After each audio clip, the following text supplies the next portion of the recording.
to another edition of Here We Are. I'm your host, Tiara, and thank you for tuning in.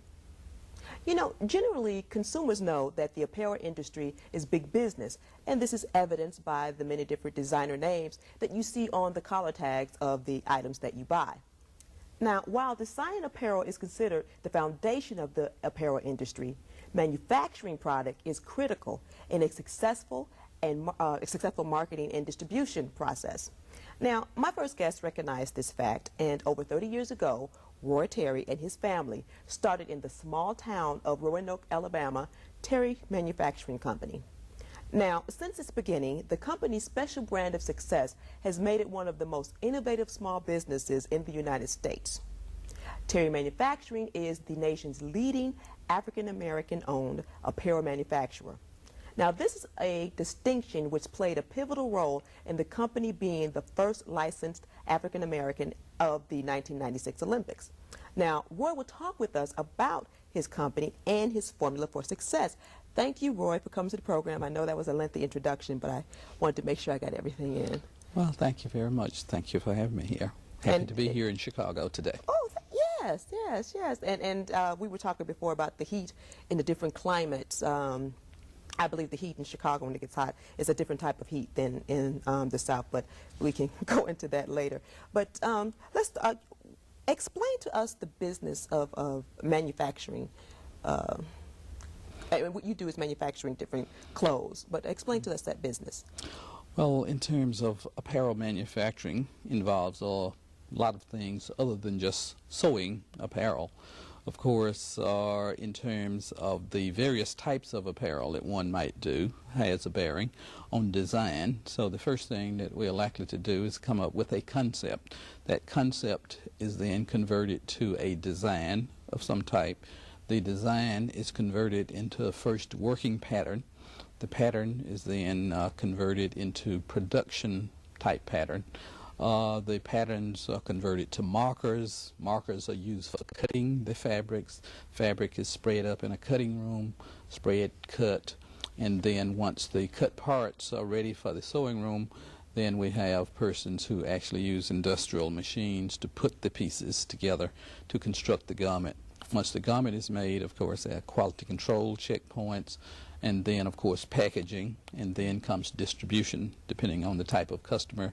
Distribution can be anything from a small shipment of 1 or 2 items by United Parcel Service all the way up to a truckload for the U.S. military. So we kind of run the gamut in terms of both types of items as well as methods of marketing and distribution. Now, in a second, we're going to talk about the different partnerships that you have and the different places that you actually manufacture for. But you said something, and it was interesting. In my introduction, I talked about that even though designing things are important. Now, see, my understanding of it was that you had someone necessarily, probably like outside the business. I think about big name designers that design something. They come to you and say, you know, I would like you to manufacture this product. Now, that happens as well, too. Am I correct in that? Well, in terms of a designer coming to a manufacturer and asking them to produce a design that's already created, yes, that is a part of the business. But you create a lot of your own. But actually, our Terry Manufacturing Company now really produces mainly items that we actually have designed and created the patterns for. When we first went into business some 34 years ago, our business was basically subcontracting, which means actually making apparel that somebody else has designed, somebody else's fabric, somebody else's marketing. But we were able to get beyond that point a number of years ago. So basically everything that we produce now actually has a Terry label in it. Oh, okay. How lucrative is the manufacturing business?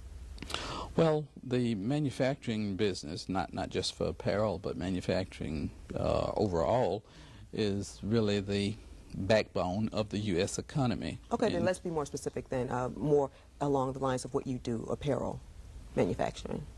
And in terms of manufacturing of apparel, we do feel that the manufacturing process is very critical in that, in terms of producing apparel, in order to make it economical for the consumer, in order to make it inviting to the consumer.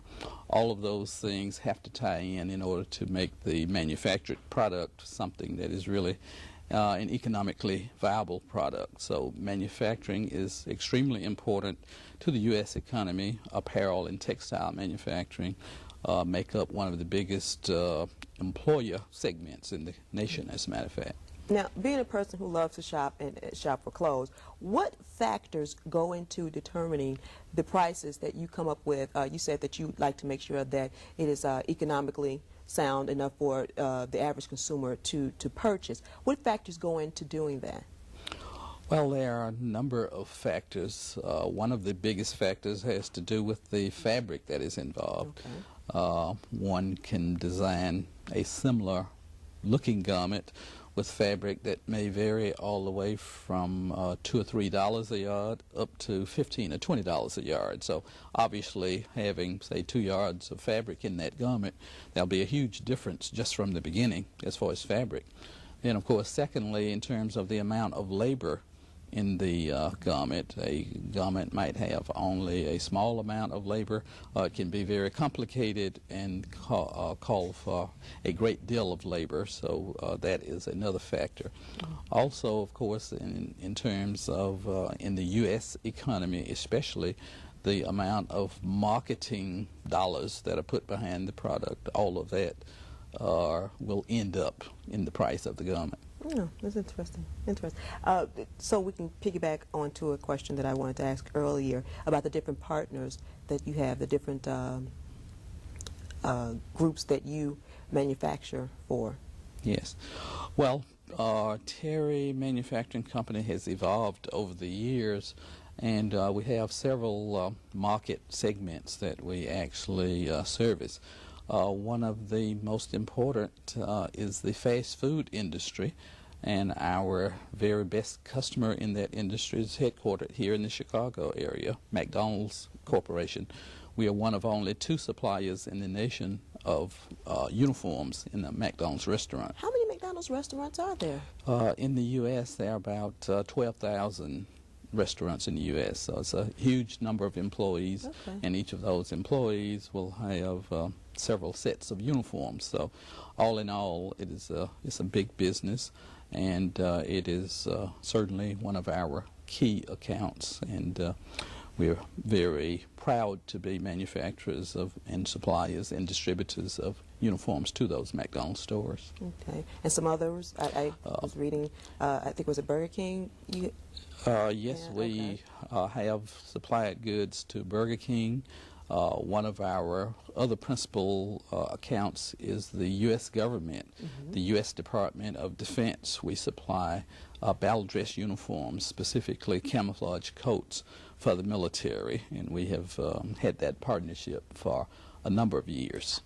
We have to go to a break, but when we come back, I'm interested to knowing how you were able to land that contract with the military.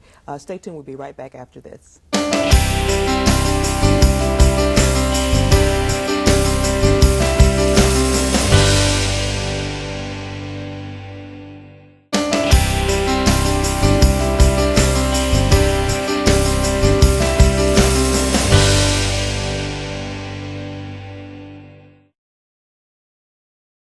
And we're back. Thank you for tuning in. Today we are talking with Roy Terry, who is the president, CEO, along with his family, of Terry Manufacturing, and they are a apparel manufacturing company. Right before we went to the break, you were talking about one of the partnerships you have, and that's with the U.S. government, the military, I should say, with designing and manufacturing Army clothes. And I was curious as to how you were able to get that contract. Okay. Well, our relationship with the Defense Department has really developed and I guess kind of evolved over the years, but actually our original contract actually came out of what was a very good affirmative action program. It was called the 8-to-A program, and it was government set-aside contracts for minority companies. So back in the late 70s, early 80s, that is how we were able to make the transition from being subcontractors and employing only a relatively small number of persons to becoming a full-fledged manufacturer. And the 8A program actually allowed us to get government contracts. This allowed us to go out and buy the fabric ourselves, to hire the staff necessary to do our own designs and those types of things. But at any rate, using that program to get a foot in the door, once we got a foot in the door, our practice has always been to not worry about the fact as to whether we are a minority contractor or not a minority supplier, but to outperform everyone else there, which is what we did. And that led us to the Defense Department wanting to develop certain special programs related to the military cutbacks and that type of thing. And along came Desert Storm, which re-emphasized the fact that the military still needed to have the capability to go to war in spite of downsizing and cutbacks. So Terry Manufacturing Company developed a concept called shared production, which simply used the same concept as the military is using as far as personnel. We don't have as many permanent military personnel, but we have many persons who are trained as National Guardsmen and as reserves. So we came up with a concept that kind of came to be subtitled the National Guard of Sewing Machine Operators, shared production, which meant simply that we would take people who make civilian garments every day, specifically Macdonald garments, cross-train them, pre-train them, so that in case of war, they can simply plug into the military production line and boost our production to wartime levels. That was of great benefit to the Defense Department, but also it was of great benefit to our company. Reason it was of benefit to us, it meant creating long-term partnerships. So obviously we can't be on standby for the military in case of war unless we are a permanent supplier of choice during peacetime. So it was a win-win situation for both Terry and the military. Also, Macdonald's was willing to buy into the concept, and there are certain benefits that they were able to pick up, such as Terry having extra capability in case of increased needs for Macdonald's. Also, in terms of any technology and techniques created through the partnership, passed on to Macdonald's production as well. So it's really a three-way relationship that has been copied and is now being utilized by the federal government and specifically the Defense Department for a number of different industries. Also, out of that, you all became a model for other things that they were doing. Well, that's great. With all the other, I'm just going back to 30 years ago when your family was talking about different businesses to go into. With definitely all the other businesses you could have gone into, why did you choose manufacturing apparel manufacturing? Well, the Terry family, my parents, had been specifically involved in furniture reupholstering that involved some sewing and fabrics. My mother did the sewing for the cushions and the covers for the couches and chairs that we did, that type of thing. So there was some relationship to sewing and textiles. And then back during World War II, our father had worked at what is now Wright-Patterson Air Force Base, and while they didn't make apparel there, they did the prototypes for some textile produced items such as backpacks and parachutes. So at least he had familiarity with industrial sewing machines. So really the way that Terry Manufacturing Company, as an apparel manufacturer, as far as the idea, was really from research that the family did in trying to create a business that might be viable enough, large enough, that the younger Terrys, my brothers and myself, would be willing to come back to after going off to college. This was right before I went off to Morehouse. And through some research, we decided on apparel manufacturing as far as having that potential. Family went into that business, and of course even during the time that I was in college and my brothers were in school, we were also working in business at the same time. So it was really a family idea as a means of trying to keep the family together, to try to create a situation that might be viable economically, to also, at the same time, to be developing our area and specifically the African American community in our area. And to the extent that we were able to employ a few persons initially, and that has grown now to more than 300 employees. More than 300 people, and that's great. That leads to another question. In my reading, you were quoted, and I am paraphrasing this, as saying that usually in the black community, when you're talking about black economic empowerment and businesses within the community, mostly people are talking about community stores that service just that community, not necessarily a network or a chain.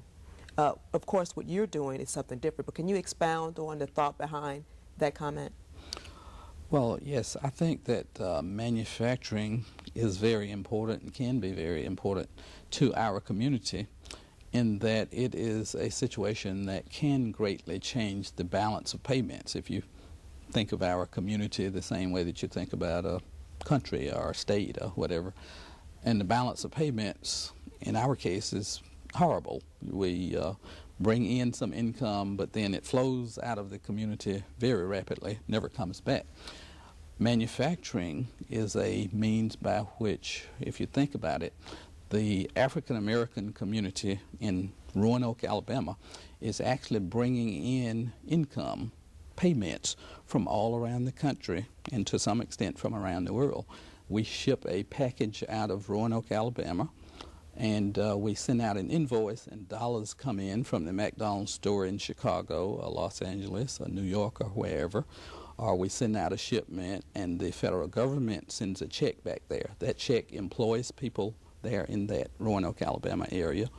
It actually pays for fabric from people who work in the textile industry. So in effect, it is a balance of payments issue if you look at it on a grand scale. That manufacturing is a means by which one can actually transcend geography in terms of the balance of payment. So it is a way, and a necessary way in my opinion, that we can do things that will actually bring income into our community to increase the wealth of our community, the economic wherewithal of our community. The whole rippling effect, you do well, then another company can come in and do well as well. Yeah, I thought it was a very interesting point, and it made a lot of sense. Let's talk about another feather in your cap, if you will, and that was your successful, as I mentioned in the opening, that you were the first African American company to receive, and am I saying this, a direct license for the 1996 Olympics that were held in Atlanta. And what goes into the inquiry as well as the solidifying of a deal like that? Well, a lot of time, a lot of effort, a lot of praying. It was actually, again, though, it was a specific game plan on the part of Terry. And let's explain when you mean by direct license, because a lot of people may not understand that, what you mean by direct license. A direct license with the Olympics means that Terry Manufacturing Company would be an entity that would be able to put our own labels into garments, that we would be able to do our own marketing and distribution, as compared to, say, a subcontractor who might simply contract with somebody else to make some garments or to screen print or embroider some garments, or even a sub-licensee, which we will get to in a moment. That was a secondary thing that we did. A sub-licensee is able to use garments that have somebody else's label. But the importance of being a direct licensee for Terry Manufacturing Company all had to do with our goals as far as deciding to go into that arena in the first place. By the early 90s, Terry felt that we had solidified our place in the marketplace as far as fast food uniforms and also as far as the governmental type uniforms with the U.S. Forest Service and with the U.S. Department of Defense, that type of thing. But we decided that we wanted to move into more consumer-oriented apparel. We want to get to the point that, like these garments, that you see a garment that has a label in it that says Terry, and ultimately for your viewers out there to be able to walk into a store and say that I want a garment by Terry. So in terms of trying to put that together, we decided that licensed apparel was one way to do so. and that, as the good Lord would have it, about that time, Atlanta got the bid for the Olympics. And so we came up with the idea that some thought insane at the time, that we, a small black-owned company in Roanoke, Alabama, that we would go after a direct Olympics license. Now, never mind the fact that the biggest companies in the world, the strongest companies in the world, are all going after these very few licenses. But what we were able to do, we were able to prove our capabilities, what we had done and were doing with Macdonald's. We were able to prove that we had been able to gear up for Desert Storm and had received Desert Storm awards. So we made the argument that we can gear up for a war that we don't know is going to happen. You know that we can gear up for the Olympics that we do know is going to happen. I like that. But ultimately, after going through all of that, we still didn't have an Olympics license until we were able to team up with the political community in Atlanta and the civic community in the African-American controlled city.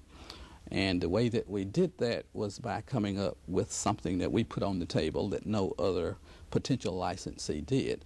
And that is that we promised that if we got an Olympics license, a direct license, that we would bring a production facility to the city of Atlanta, that we would make it a permanent location, not just a temporary benefit to the city, and that it would be located in a minority neighborhood, would employ people of color.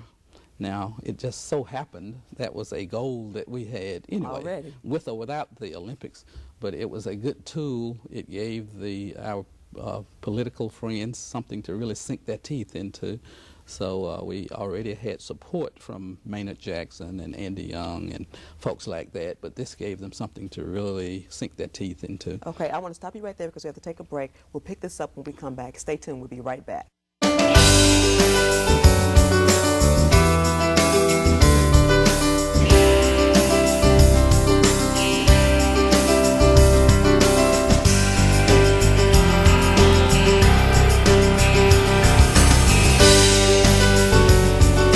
Welcome back. This is Here We Are, and I'm Tia Magabe, and we are having a very interesting conversation with Roy Terry, who is the president and CEO of, and with his family, I should say, of Terry Manufacturing.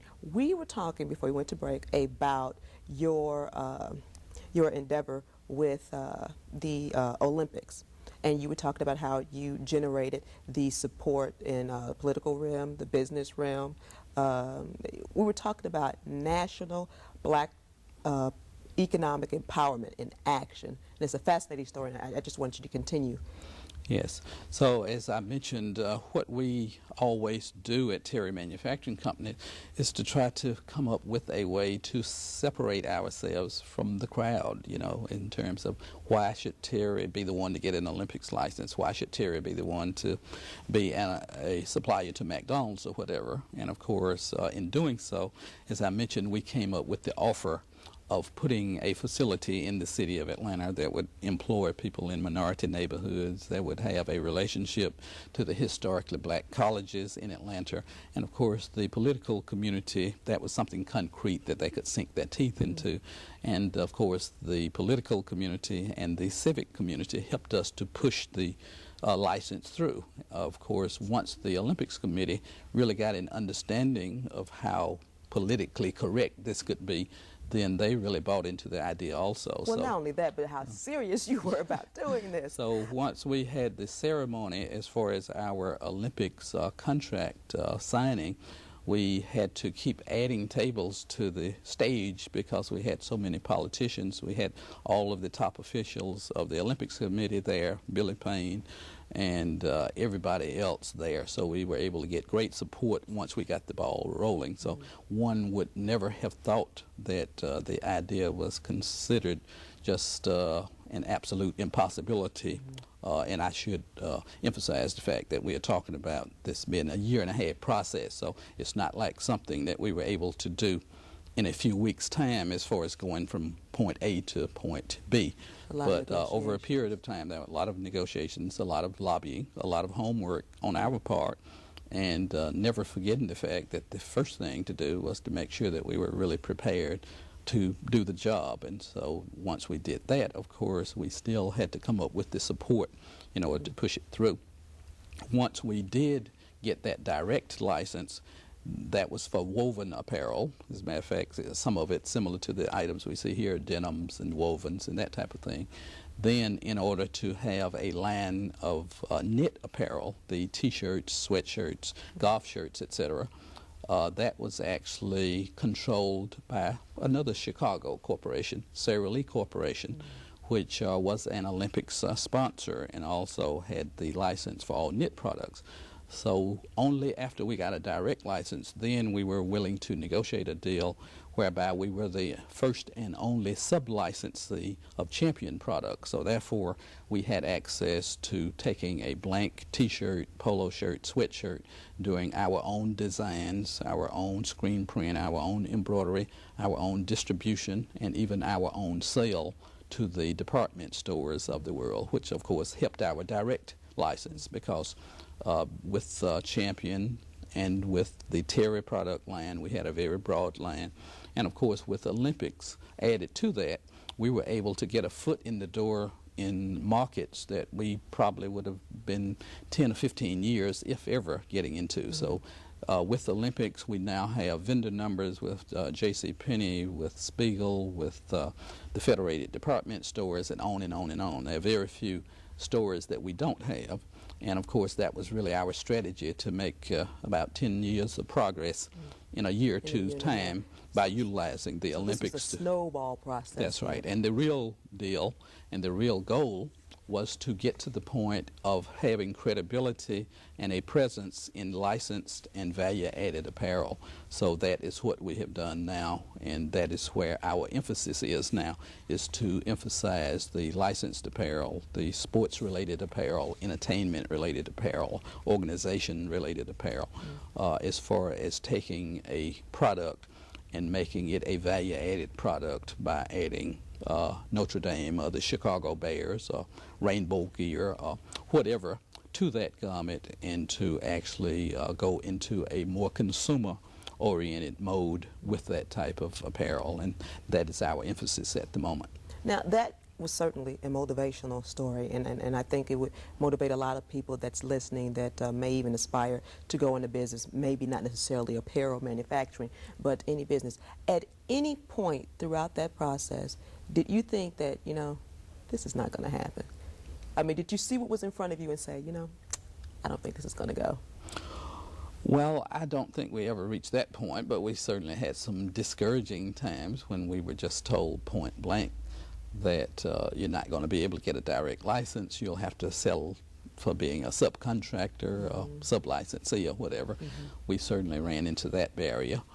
But of course, over the years, getting into an industry that had been basically closed to African Americans, we were accustomed to doors being shut in our faces, so that was nothing new, and we knew that if you keep beating on the door or figuring out ways to go around the door or whatever, that sooner or later you can get there. Or you knock it down. That is correct. And so ultimately, we felt that we would get the license, and you know, over time we finally did accomplish that goal. Yeah, and congratulations, and I'm glad of the snowball effect that it's had with regard to that. Now, with your business, there is certainly potential for international business.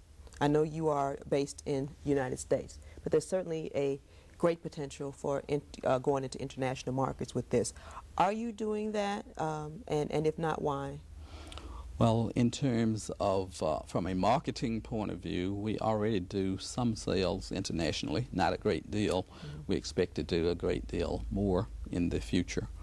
Also, from a sourcing point of view, while we are U.S. based and while we do everything necessary to protect the jobs of our present 300 plus employees, we also do some sourcing internationally as well. So it is, the apparel industry, like many industries, is a global business, and one has to look at it in that manner because from a competitive point of view, it is necessary to do both marketing as well as sourcing offshore And of course, ultimately, we have to make sure that that strengthens our business, make sure that makes us able to take care of our employee base. But it is an international business, so more and more over the years, we will be doing things from both the marketing as well as the sourcing point of view that will have an international flavor. Now, you kind of hit upon this question that I was going to ask. When a person, generally when people who don't know much about the business think about a manufacturing plant or business, they think about a big building in the middle, in one or two cases, either in the middle of nowhere or in the middle of an industrial area. Where you have a lot of factory workers, which, don't get me wrong, I think they are critical to the manufacturing business. But there are a lot of other career opportunities that you can have with these businesses. Will you talk to us about the other different business opportunities or career opportunities that are associated with the manufacturing apparel business? Sure. Well, yes, in terms of apparel manufacturing, of course, as you said, people who are actually doing the production jobs, making the apparel, certainly that's a large number of persons. But there are also many other aspects of the industry that provide jobs and careers that one might never think of, all the way from the point of marketing persons. There are graphics persons, people who do design work, people who create our catalogs and flyers and mail outs. There are people who do the technical work, electronic specialists who keep the equipment built and running. There are also persons who are involved in transportation. And so I guess almost any area or specialty you can think of, there's a likelihood of one or more persons having a job that could be tied to the apparel industry that would relate. So we think that it is a very good industry for one to get involved in. We're speaking of international aspects of the business, so we're going to need people who not only, say, can understand quality control of apparel, but could speak a foreign language. There's a lot of apparel production is done in Spanish-speaking countries, some French-speaking countries, of course, also in Asia, Chinese, Japanese production. So there are all kinds of careers, law, as a for instance, that can be tied to the industry. So in terms of what I had mentioned earlier as far as manufacturing really being kind of a nucleus and numerous other things revolving around it as far as services, and all of those services mean that there's a career or a potential job that could be tied to that. Let's talk about some of the other things that you are endeavoring to go into. We talked about the military as well as the Olympic, which are two big things for you. But there are other things that you're going into, and I guess you can I don't know if they've shown some of the apparel you have here, but there were other things you were interested to talk about with regards to your business that I would like you to mention. Yes. Well, in terms of the Olympics, as I mentioned, was really used as an entree into the licensed apparel or value-added apparel marketplace. And we do have some examples of those types of products here. As for instance, the Chicago Bears, that's a part of a program with Spiegel. Seems that I have an association with a number of Chicago companies, come to think of it. With Spiegel, we do a program and have done for the last 2 years that takes denim shirts and other woven products and some jackets, and we add the logos of the professional football teams as well as various colleges. And those are in the fall and usually holiday catalogs. But we do similar types of programs with other colleges. We have about 150 college licenses. We sell to department stores, to college bookstore, that type of thing.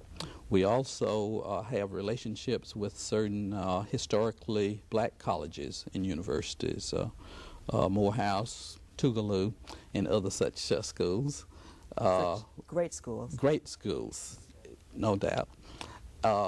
The Jackie Robinson piece that we see here is an example of taking a special event. This is the 50th anniversary of Jackie Robinson's entry into the major leagues, and we all know the importance of that. And we are licensed to do product with Jackie Robinson 50th anniversary. The Rainbow Push convention, I believe, is going on now. We are producing a line called Rainbow Gear that we are trying to help them to develop.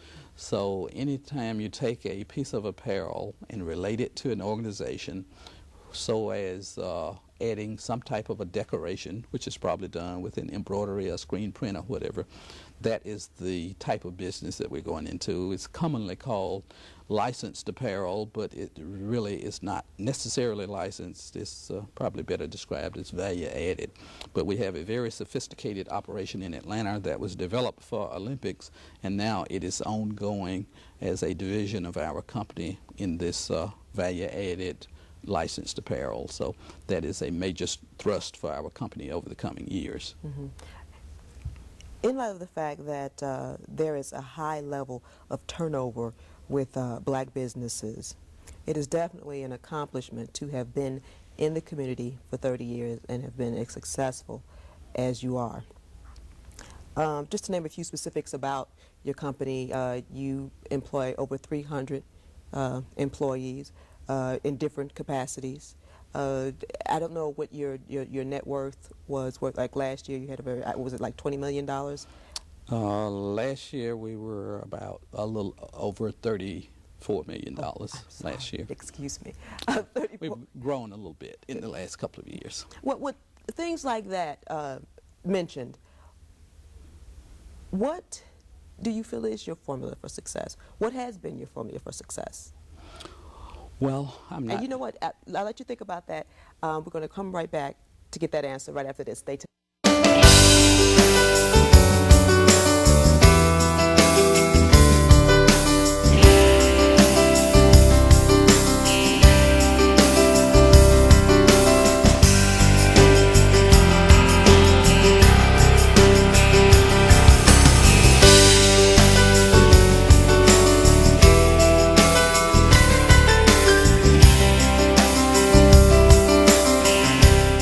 Welcome back. We're talking with Roy Terry, who is the president of Terry Manufacturing in Roanoke, Alabama. I asked you a question, what your formula for success was, the reason why you've been so successful, and you were about to answer that. I didn't mean to cut you off. But.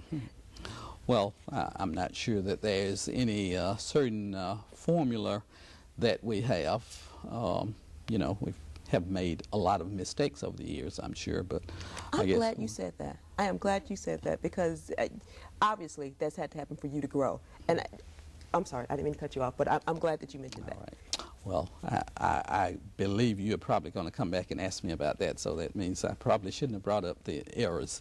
But the fact is that one over the years does make mistakes in growing. Is the key, I guess, is to learn from those and to try not to make the same ones the second time.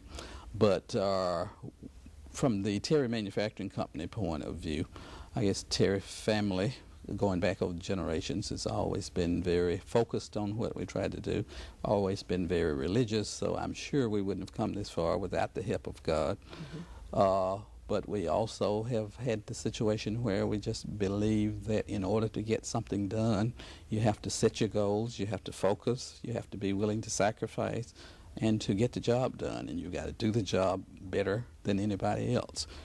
You have to be willing and able to serve the customer. As a matter of fact, it sounds simple, but you've got to figure out what the customer wants and deliver that to the customer. That's not just in product, but that's also in service. Because it's different for everybody. It is different for everybody, and it changes even for the same customer. So you've got to track that customer and make sure that you're still delivering the same thing that they are looking for. You know, what you started delivering 5 years ago may not be the right product or the right service. So many things that you have to do in order to maintain that success. And I guess the main thing you have to do is to have a good staff and to realize that they are a lot smarter than I am, and to listen to those folks all the way from the office staff all the way down to the people out there who are working on a sewing machine, who probably knows more about how to put that pocket on the garment than I will ever know, and to try to figure out how to get that type of feedback, which is sometimes hard to do and to listen to. I read this one article, and I know I'm not saying the whole thing correctly, but there was one gentleman who owned a business that said that part of being successful in business is not being afraid to hand down authority. Yes. Know what your strengths and weaknesses are. Use your strengths, but also know that you can utilize those people that can help you build upon your weaknesses and make you better and stronger. And that's a lot of what you said with that. And of course, yes, I'm going to ask you about your failures, because I think that's important for people, especially who are interested in going to business. They need to know that it's not going to always be smooth sailing. They know that, but when they hear about different instances, then it puts it in better perspective. But I want to ask you this.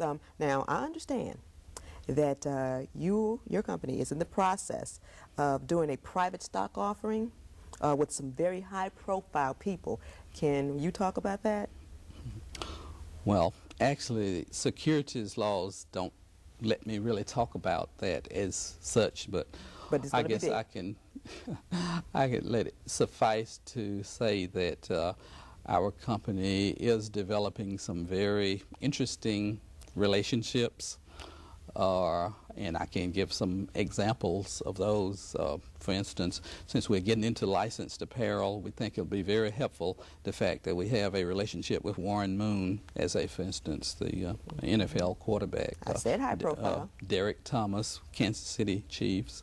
We're talking to Russell Maryland, who's a local young man who's played with the Cowboys and is now with Oakland. And his dad, Jim Maryland, as a matter of fact, has been very helpful to us in introducing us to some other person. The Maryland Foundation is no stranger to here we are. Absolutely. Also, on the entertainment side of the business, we just established a relationship with a young man by the name of Will Smith, Men in Black. And we feel that that can generate a lot of business, tie-ins to movies, tie-ins to music, that type of thing. Similarly, Samuel L. Jackson, who happens to be an alumnus of my school, Morehouse, that we've established a relationship with. So in terms of some of the things that we are doing, we feel can not only have to do with good investments, but also can have to do with mutual benefit. We call it mini alliances, MINI alliances. We try to create strategic alliances with McDonald's and the military, but you can also create alliances with individuals, and that is essentially what we are doing. And of course, all of these persons are not necessarily as high profile as the ones that I have named, but it is working out well, and we think it is another example of the types of things that we can do for ourselves within the community. Wow. Woo. Let's talk about, and it's something we kind of missed at the beginning, one of your initial partnerships was with Macdonald's Corporation, and I know that's a relationship that you, while you value all your other ones, this one has a special place in your heart, if you will, because it was one of your first. How was that? How was landing that deal for you? Well, the McDonald's relationship is most certainly a special one, and it was very important as far as creating the credentials for us to do many of the other things that we have done since that time. Again, it was a situation of a lot of preparation, a lot of calling on McDonald's, but again, we didn't have the relationship with McDonald's until we came up with a strategic relationship, and specifically some help from some people who did a very good job, an unselfish job, of going out and getting McDonald's Corporation to take a serious look at TERRY-MANUFACTURing. It's an organization called the National Black McDonald Operators Association.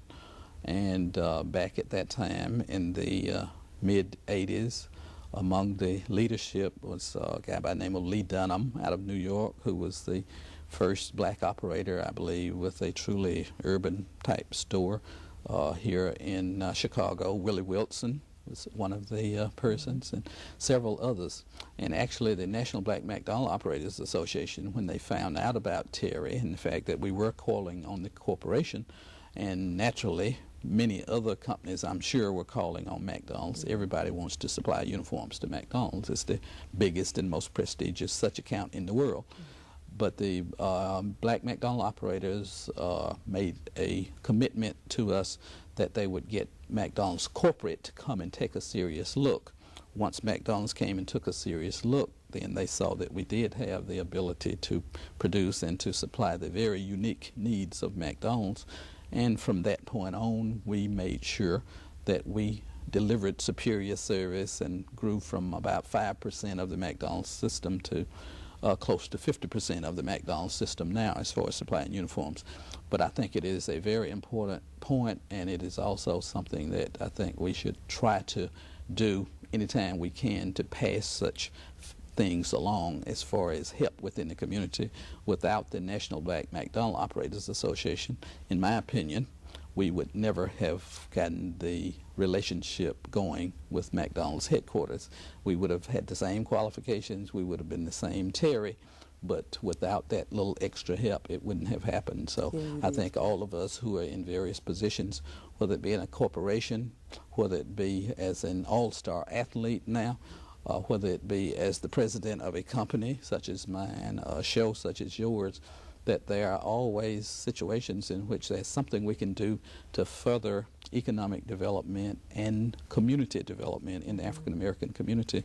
And I think that is something that we owe to somebody. It's probably never get a chance to pass along the favor to the one who gave it to you. But I think we do have a duty, if we are going to develop our community, to work together and to do those types of things. I'm glad you said that, because I'm going to ask you a question, and of course, before I break, you will not be able to answer this. But what is it that we are not doing? Yours is a model story of success, not only just for people in general, but let's just break it down to African Americans. Okay, what is it that we are not doing to better our economic status, and I guess not necessarily economically speaking, because you take in so many other social issues, taking in political, economic, educational, things of that nature. But what do you see? And you kind of talked about it earlier, but you didn't really go to the extent that I kind of wanted you to sink your teeth into it, as to what is it that we're not doing? What do we need to be doing to get there? Well, I think that what we need to do is to actually be more cooperative. I think that we need to create more alliances. Some of them need to be formal. Many of them can be informal. But in terms of the resources that we have within our community, we have the resources to do almost anything. We have enough income within our community to do almost anything. We have individuals who have all kinds of skills. We have individuals who have huge incomes, say our highest paid athletes, and now some of the highest paid entertainers are African Americans. And I think that those persons who have special talents, special dollars, special abilities, that somehow we have to learn how to bring all of that together and convert it to business. That's the American way. We are a capitalistic society, and if we all get off over into a corner somewhere, really hoarding whatever little resource, talent that we might have, then I think that, you know, as individuals, we can have our own successes out there. But if we are going to have success as a community, if we are going to have any self-reliance, if we are going to ever get to the point where we don't have to panic as people react to affirmative action and take back the gains that we have made, if we are going to ever do those kinds of things, then we've got to do more within ourselves. And that is not to say that we don't have to deal with the greater society. We most certainly do. Okay, I want you to hold that thought, because we have to go to break. We'll be right back.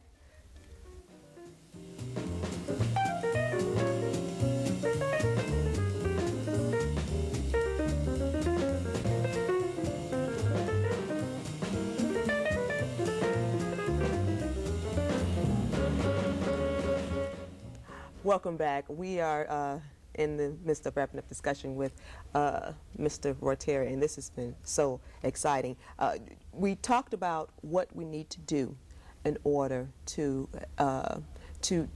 generate the economic empowerment that's there, but it's just dormant, that we need in our communities. Do you see this happening? Do you think that we are pointed in a positive direction to do that? Oh, well, that's the toughest question of the day. I think we certainly have the potential for doing so. I am encouraged with some of the leadership, some of the young political leadership, economic leadership in our communities, educational leadership. But to be quite honest, as to whether we will be able to bring all of that together doesn't mean we have to have a complete consensus, but to some extent at least we have to understand the importance of this economic development as opposed to lip service. So I am optimistic, but I am not sure. You're not sure. Well, and that's a good answer. That's a good answer. What are some of the other things? I want to get back to the apparel line itself. What are some of the other things that you are endeavoring to do with your business? Well, with Terry Manufacturing Company, as I mentioned earlier, as far as our traditional businesses have to do with mostly with uniforms, with the corporate type uniforms, Macdonald's and that type of thing. We plan to continue with that, probably to add a couple of more companies to the roster over the next couple of years. We plan to continue with the government relationships. But over the next 3 to 5 years, we really plan to put our emphasis on the consumer-oriented apparel. We want to get to the point where 2 or 3 years from now that the Terry name brand is recognized, so that your listeners and other consumers out there, not just African American, but consumers overall, will be out there looking for Terry products. And of course, we're hoping that this will not only solidify the jobs that we already have in our community, but add other jobs both in this country as well as overseas. We plan to develop this line of products and to continue it, as I mentioned, with professional sports, whether it be NBA, whether it be National Hockey League. We're about to get a National Hockey League team down in Atlanta. With corporations, the corporate apparel, say the apparel for a corporation's golf tournament, maybe all of the salespersons for a brokerage company, which can be 10, 15,000 people. Often that company will give caps or shirts or whatever to those persons, to customers and that type of thing. So the corporate type apparel, the organization-related apparel, we think there's a great deal of potential with our historically black colleges and other schools from a fundraising point of view as far as those types of tie-ins. So we plan on that type of emphasis, and of course, as I mentioned, in terms of with the pro sports and the professional athletes, professional entertainers, we think that there's great potential for doing tie-ins to music, and movies and entertainment, just as we do the tie-ins to the sports arena. So in terms of taking sports, entertainment, corporate logos, anything of that type, we have a state-of-the-art graphics department down in Atlanta, and we have the ability to take those types of things, to convert it to a logo and to put it onto a piece of apparel. And that is going to be our emphasis, and of course we'll be trying to get the consumer to support us with that. We'll be trying to get major athletes to support us with that. And we even have a situation where we think that major athletes, or any athlete really, could do the same thing that the government did with us 15 years ago, which is that if they do a major contract with a company, there's no reason they couldn't put a little clause in there to say, but by the way, I also want to have the right to deal with a minority company. And I'm not just talking about Terry. Maybe it's a company that does mugs or pencils or whatever. But these athletes ought to be willing to do that. I'm cutting you short, and this is fascinating, but I have to go. I want to thank you for coming to the program. Very informative. And we invite you, of course, to come again. I'm going to have to get down there to see what's going on over there. Thank you for tuning in. This is T.R. Mugabe, and as always, until next time, God bless.